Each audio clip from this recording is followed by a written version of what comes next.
Bonsoir à tous, il est le saxophoniste le plus écouté au monde. Son titre No Man No Cry cumule plus de 230 millions de vues sur YouTube. Il sera bientôt en concert au Dôme, ce sera le 4 avril avec son nouveau show intitulé Toi et moi. Il vient de sortir un nouveau single, We Are Everything Together. Jimmy Sax est notre invité dans Top Sortie. Bonsoir. Bonsoir à tous. On est ravis de vous recevoir. Le plaisir est partagé. Comment ça va ? Ça va très bien, merci. De retour sur vos terres, j'ai l'impression. Et complètement. À domicile. À domicile, enfin. Ça, c'est le rêve de gosse. Ben ouais, Jimmy Sax est marseillais. Il a grandi à Marseille et il va enfin se produire au Dôme devant son public. Vous êtes le saxophoniste aux milliards de streams et pourtant vous vous définissez comme le punk du sax, le vilain petit canard du monde du saxophone. Pourquoi ? Parce qu'il y a certains de mes pairs qui aiment pas trop ce que je fais, vite fait. Mais Quoi, c'est trop commercial pour eux ? Ouais, c'est très commercial ce que je fais. Pourtant, ça séduit des millions et des millions de personnes et c'est ce qui marche le plus. Ouais, très bien. Mais vous savez, après, on peut pas plaire à tout le monde, mais c'est pas grave. Hein. Ouais. Pourquoi faut être forcément élitiste pour faire du jazz ? Ah bah oui, là vous avez tout résumé. Ah ouais. Le monde du jazz, c'est un monde très élitiste, qui aime bien se regarder le nombril. Il n'y en a pas un qui vous a dit « Ah, franchement, vous vous rendrez accessible à tout le monde, c'est pour ça, notre art. » Si, bien sûr, il y en a, ceux qui sont ouverts.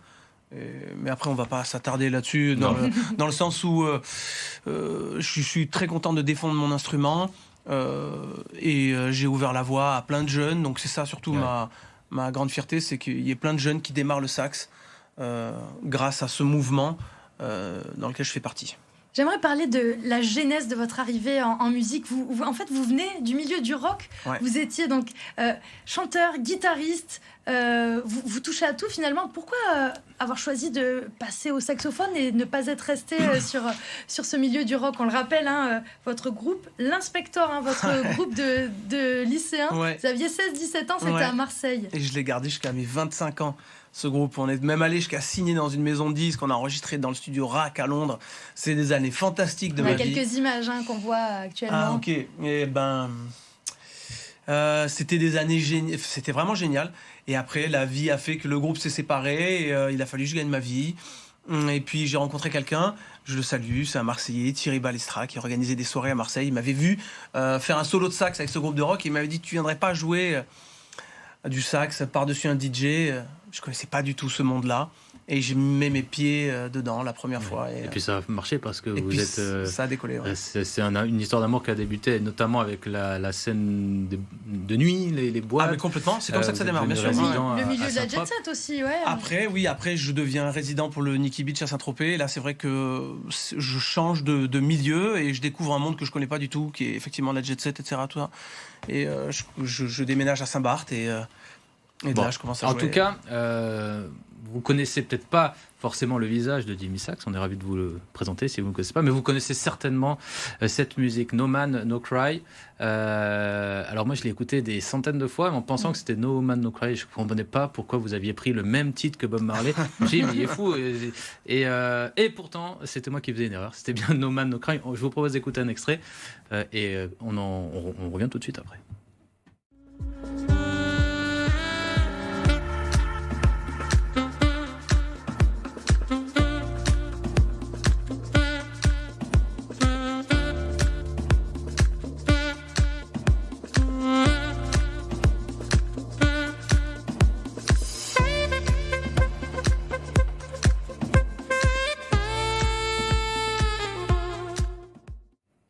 Bon, ça vous a clairement propulsé. Ah, c'est clairement le titre qui vous a propulsé. Ouais, le moteur de ma carrière. Ouais. Et comment on explique que voilà, il y a eu un tel engouement autour de ce morceau et du saxo, forcément. Hein. Ah, ça s'explique pas parce que sinon je le referais. Oui, parce que c'est un titre, c'est un succès comme ça, c'est tous les 10 ans, voire une fois par carrière. Ouais, voire qu'une fois dans une carrière. Hein.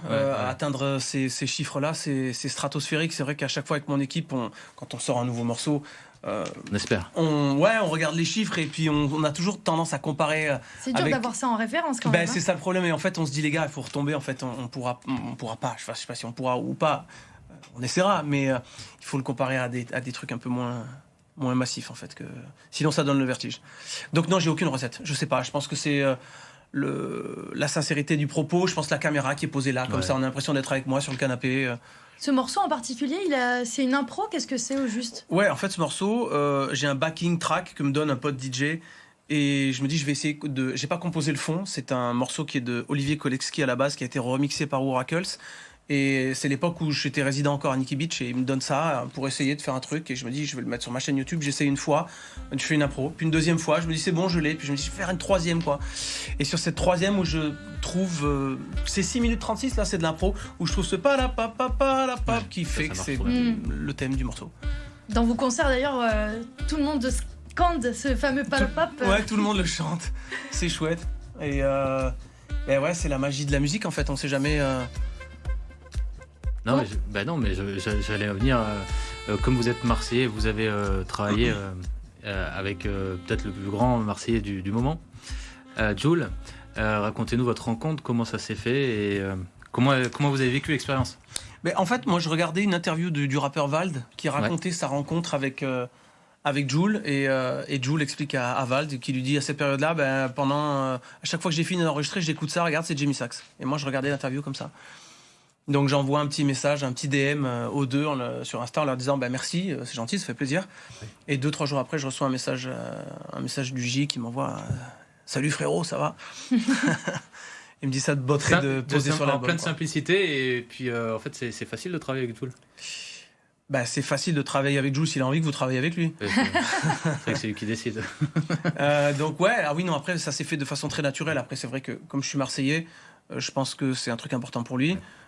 Aussi, puis après je pense qu'ils n'avaient pas souvent des instrumentistes qui venaient dans le studio parce que pour rentrer un peu dans les détails techniques du truc, lui il bosse beaucoup sur Pro Tools, donc c'est des trucs qu'on fait beaucoup à la souris ou quoi, et pas souvent avec des vrais instrumentistes. Et donc moi sur le morceau sur Ibiza, j'ai mis des vraies guitares, j'ai joué les basses sur le clavier, j'ai mis du sax évidemment.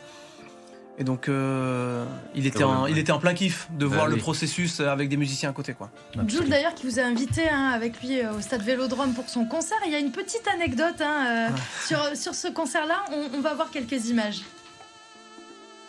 Je suis au Stade Vélodrome, invité par Jul.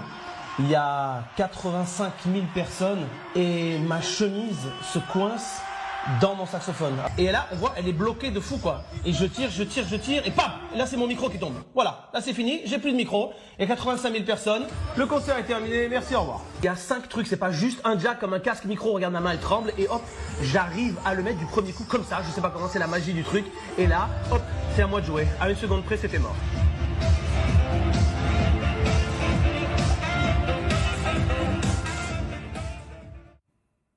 Imagine le stress là. C'est clairement la plus grosse galère que j'ai jamais eue. Le stress. C'est un truc de fou.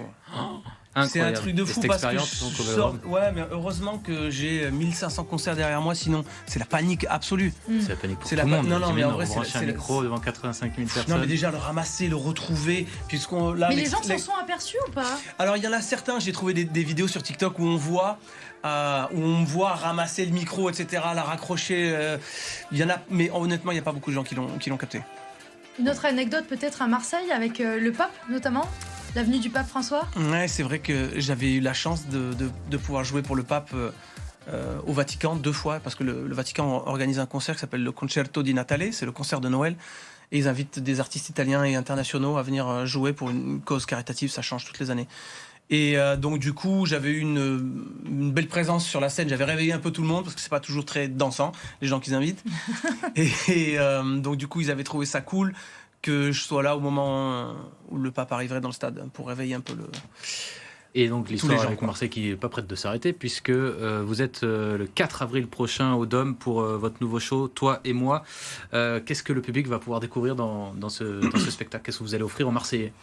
Alors c'est la dernière date de la tournée, c'est un show hors norme, on a pimpé, je dis souvent ça, un peu tout ce concert-là. J'ai des surprises, puis après c'est vrai que je dis souvent qu'il faut qu'ils arrivent avec des baskets parce que je vais les faire danser pendant un bon moment. Et après, il y a des moments plus intimes, il y a des moments où je les fais chanter, il y a beaucoup d'interactions. Ouais. C'est vrai que ce titre, Toi et moi, c'est pas juste un titre en fait. Je me livre beaucoup pendant très intime, très dans l'émotion. Ouais, bien sûr. Je raconte des anecdotes qui sont très intimes et puis après, à la fois, je transforme le truc en dance floor. Puis il y a des moments, c'est des concerts, il y a des moments, enfin bon, c'est une vraie expérience. Comment est-ce qu'on fait pour vivre sur scène seul en tant que saxophoniste? C'est vrai qu'on s'imagine plutôt ce métier-là, ou du moins cet instrument accompagné avec quelqu'un, un chanteur peut-être, d'autres musiciens. Comment est-ce qu'on fait pour être seul? Maintenant qu'il est connu, c'est plus facile. Mais c'est vrai que pour ceux qui se lancent, c'est une vraie expérience. Non, c'est sûr que pendant un moment, je me suis dit, j'arriverai jamais à être autre chose que le sax de quelqu'un. Et c'est à force de travail, puis c'est à force de composition. Après, je compose tous mes morceaux, en fait. Donc, c'est ce qui fait que j'accompagne pas quelqu'un. C'est que tous les morceaux que les gens viennent écouter, c'est les morceaux que j'ai composés. Donc, c'est sûr que il y a une belle balance qui est faite. En fait, on se rend jamais compte de ce que je fais tant qu'on m'a pas vu en live, en fait. C'est très difficile d'arriver à se rendre compte de ce que je fais. Tant qu'on l'a pas vu, une vidéo c'est pas pareil qu'en live. Et après le show il est super bien monté dans le sens où il n'y a pas 2 heures de sax, sinon ça serait vraiment ennuyeux pour tout le monde. Ça monte, ça descend, il y a des moments je suis derrière le piano, il y a des moments je chante, il y a des moments il y a mes musiciens qui ont plus de place, il y a des moments je peux pas tout révéler parce qu'il y a beaucoup de surprises, mais il se passe beaucoup de choses, donc il faut vraiment le voir en live. C'est bien parce que c'est un peu à l'instar de Sofiane Pamar en piano, Jimmy Sax au saxo, c'est un peu pareil. Vous découvrez totalement un instrument, mais en prenant du plaisir, quoi. C'est pas un truc où on est assis et ça peut être long. C'est certain, ça peut être... non, mais je fais en sorte de le sublimer. Il y a une scénographie et une mise en scène qui est vraiment travaillée. Et il y a un dernier single qui vient de sortir, We Are Everything Together. Alors, bon, ici on est sur BFM Marseille France, on parle pas hyper bien anglais, mais on a quand même prévu un extrait, on l'écoute.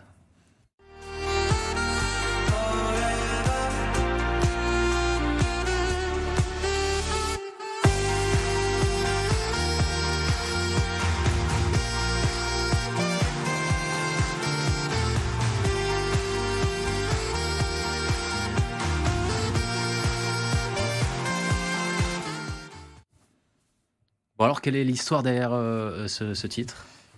L'histoire, elle est que je faisais un morceau en pensant à mes enfants.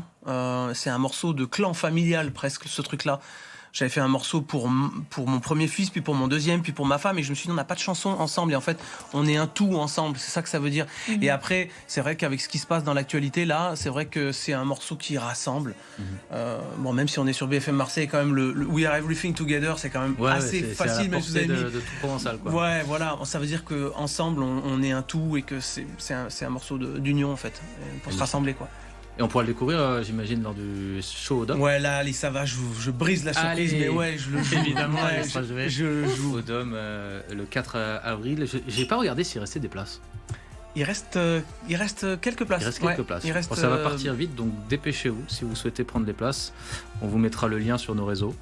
En tout cas, un grand merci. Merci beaucoup de m'avoir accueilli. Sax, d'être venu sur le plateau de BFM Marseille-Provence.